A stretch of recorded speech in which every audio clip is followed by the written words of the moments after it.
welcome back to Mimi's Mixed Bag. Thank you for stopping by. If this is your first video and like what you see, would love you to hit that subscribe button. I'm out here on my back porch. I think a little bit of a storm is going to roll through. It's a little gloomy out here and the wind is blowing and the wind chimes are kind of making noise, but I think you can still hear me. I hope you all had a wonderful Christmas. I know our family certainly did. We had a new baby in the family. He's only a month old now, so next year's really going to be fun with him. This is the first year in 9 years that I haven't shared my Santa haul. You know, things I got for Christmas. 9 years ago, that was kind of a thing to do. Lots of people did it, but I just didn't see hardly anybody doing it this year, and I just didn't feel comfortable, you know, just showing what all I got. So I know some of you really enjoy watching those type of videos, so maybe I'll sprinkle some of those into some Amazon favorites or gift ideas, and I may do a video like that next week. Today I'm going to recreate a project I did in the fall, and some of you know I have a mobile craft business here locally that I supply all the supplies and then just go to someone's house and they make a craft. Well, one of the project offerings is one of these door hanging gnomes. It's made out of cardboard, it's super lightweight, and this is the fall version. And I thought it would be so cute to make a little Valentine version with Valentine fabric. So I'm going to take you through the little instructional sheet and show you how to create a Valentine gnome door hanger. Alright friends, welcome to my craft table. I have had to rearrange my craft room because, speaking of Christmas, my husband surprised me with a laser cutter, and so that has filled up a lot of my time since Christmas just trying to learn how to operate that. And I've had to rearrange my room to fit that big thing. Hopefully the lighting is okay. What we have here is the little instruction sheet that I give my local friends who buy one of the take-home kits. I'll either go to their house or I'll sell them the kit with all the supplies. I'm going to hold this up kind of high here where maybe you can screenshot this and it'll show you all the supplies I'm using and the step-by-step instructions. And I usually will put the little YouTube link here for the fall one, or the Valentine's one will show them, you know, visually how it's put together. But it all starts out with a 10-inch circle. You could just cut it out of whatever scrap piece of cardboard you have, and it doesn't matter what side because neither one will show. Now, the first thing I say on the instruction sheet is you need to hot glue a hanger to the top. So what I used for a hanger is just I cut a little square of acetate and punched a hole in it, and I'm going to just hot glue it to the top of the circle, just so that my little hanger hole is right there. I don't know if you can see it with it being clear. But you could probably hot glue some wire or whatever it takes, but just make sure you have your hanger attached to the top. Alright, the next instruction says glue the nose 3 inches from the bottom of the circle. Now, I found that a 2-inch foam circle works the best. Also, if I cut off a little bit of the nose and just give it a flat spot. So just take your scissors. You don't have to cut off a whole lot, but just give it a little more surface area to hot glue. So just glue on the ball and about 3 inches up, something like that. And make sure it is in line with your hanger so that your gnome will hang straight. Almost didn't think to say that. Let that set up. All right, one step I forgot to say before gluing on your styrofoam nose, to paint it a flesh color. But if you're like me and forget to do that, you can always take your sponge brush and dab some flesh color on the ball. Not much of the nose is going to show anyway, but it is an important step. So I'm going to let that dry real good before I move on. And now for the beard, what we're going to use is a tea towel. I buy them in packs of 5 at Walmart. They sell them at Dollar Tree. Any white fabric, cotton fabric will do. I just like the texture of these little thin tea towels. I mean, you could actually almost read through it. That's how thin the little fabric is. What I need is some little 1/2-inch strips. So I'm going to go through this towel and just cut little starter strips, about width of your finger, something like that, just to get them started. Sorry, we're not in the camera here. All the way down past the little hem. And my goal is to have over 30 strips. And then once you get all your little slits made, then you're just going to rip. So some of them rip nice and neat. Some of them are stringy, but that's okay. That's what's going to give your little beard and mustache a fun little fuzzy texture. So once you rip your tea towel up, you'll have all this big stringy mess. What you need to do now is just start gathering up them with the ends. Get it organized and hold it between your finger and thumb. Okay, I've got all my strips in one big bundle. You're going to take 2 strips away and you're going to cut them into 4ths, just 2 of them. It doesn't have to be exactly perfect, but you do need 4 smaller pieces, and half, and then half again.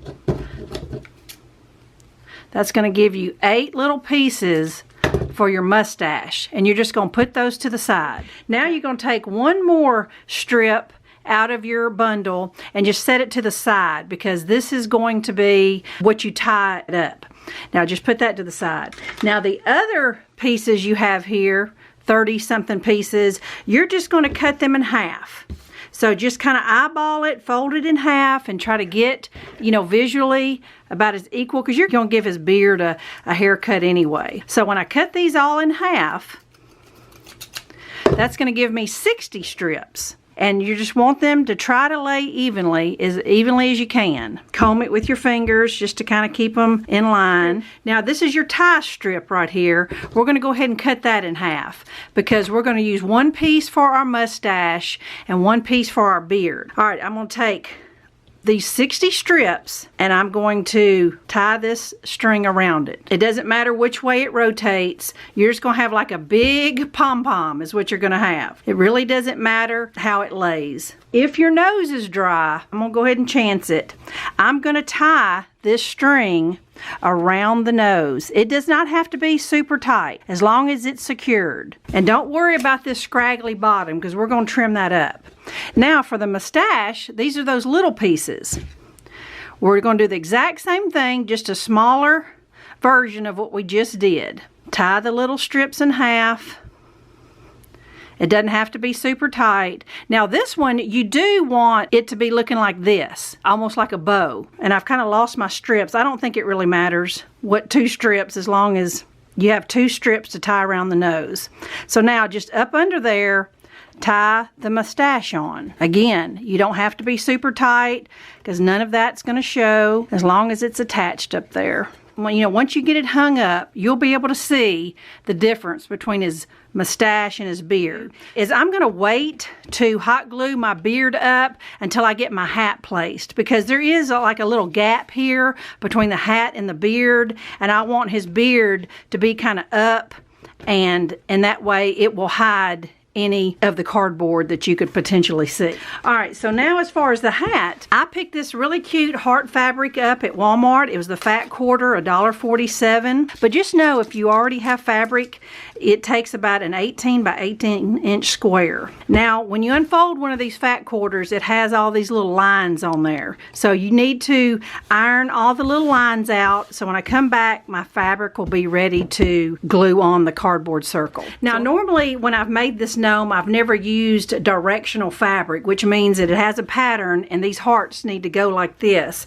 So I'm going to change up my directions just a little bit. I'm going to flip it around to the back. This is kind of how you put a cuff on some pants or something. I'm going to run a little bead of glue and create a hem. So if you happen to find this heart fabric at Walmart, this is how you're going to do this. What this is making is my hat brim. All right, I'm going to flip it over, and now I'm going to fold it back up.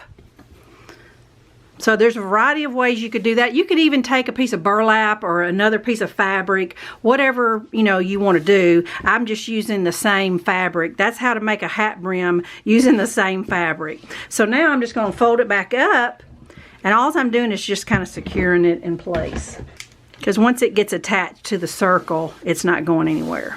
I'm going to fold it in half. What I need to do is get rid of some of this bulk fabric, because I'm going to take off some of this extra right here because I know I'm not going to need it. And it'll just help me when I get ready to start kind of gluing it in place. Cutting the corner off. I'm not doing it rounded or anything. I just know I don't need that corner.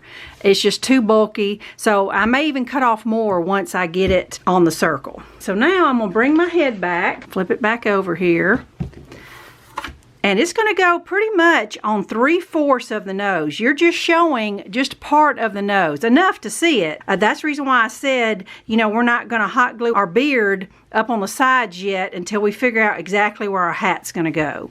So just kind of center up your fabric on the gnome about where you want it, and then we're going to flip it over. This is where you kind of hold it in place, and you're going to hot glue the fabric onto the cardboard. This will help once you get one side secured.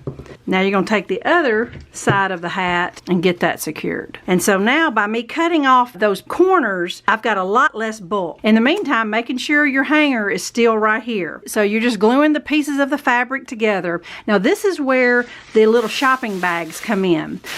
I have found that 3 is a good number. Put one to the left. Just wad one up and put one to the right. And then you kind of put one in the center. And what this is doing is giving some body and fullness to your gnome hat. What we're going to do is gather up the rest of the fabric, and we're going to put a rubber band around it. Just draw it up nice and neat. Now there's been times it just depended on my fabric of whether or not I had to kind of like reattach some of the fabric edges. With this particular one, I may end up gluing my hanger on the outside of the hat. I think that may work out best for this one. So now I'm going to flip it over, and I've got a yellow rubber band, but of course you could use anything you want. Dollar Tree does sell the red raffia. That would be super cute. You could use red ribbon. I'm just going to use this red raffia because I have it. Fold it up into a bunch of little strips and cut it. The only purpose of this is to hide that yellow rubber band. You could even do a big bow, whatever you want to do. The only thing that's left now is strictly embellishment. This is where you can really jazz it up and make it cute to your nose. But now I'm going to take my beard and stick some glue up under the hat and take some of this underneath beard and kind of shove it up in there. That will help. I don't want to glue the tops of the beard. I want some of the underneath beard. Same way with over here. Squirt some hot glue up under the hat brim, and then take some of this underneath beard and kind of shove it up there. That will help fill in that gap. And you can pull your hat down. I think the hat needs something. I have some of these Dollar Tree hearts, little wooden hearts. I'm going to dig out one of the big red ones. I think that would be really cute just to stick on the hat somewhere. And I have some greenery. I might stick a little greenery behind it. In the fall one, I had a little sunflower. But this one, I've got a heart. Just treat the wooden heart just like you would a flower. Some little greenery behind it, and stick it right there on the hat brim. All right, now my fall one also had like a little sign on its hat. Now I don't think it necessarily needs one, but I just think it'd be cute to have a little something right there. I took a piece of cereal box and just cut it to the size I needed. I have a napkin, and I'm just going to decoupage this napkin onto the cardstock. There's a variety of ways. If you had a little piece of wood, or you could glue some more wooden hearts there. I mean, it's just, there's a million things you could do. One layer of the napkin, and this is just an inexpensive way to make a little sign if you've got some cute napkins. All right, now I'm going to hot glue the little sign on his hat.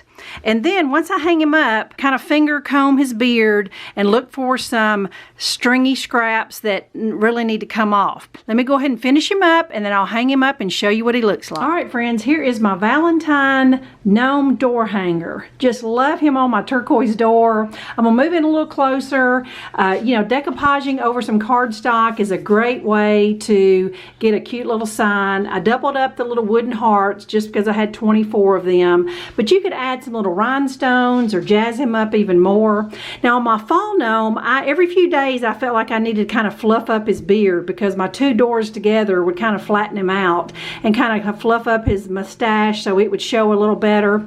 But looking forward to making a patriotic one come June. Can't wait to show you that. Just in case you missed it, I got the heart fabric at Walmart. The tea towels are in the kitchen dish towel area of Walmart, and then I just bought those pre-cut circles in the cake decorating area of Walmart, but you could certainly just cut a 10-inch circle.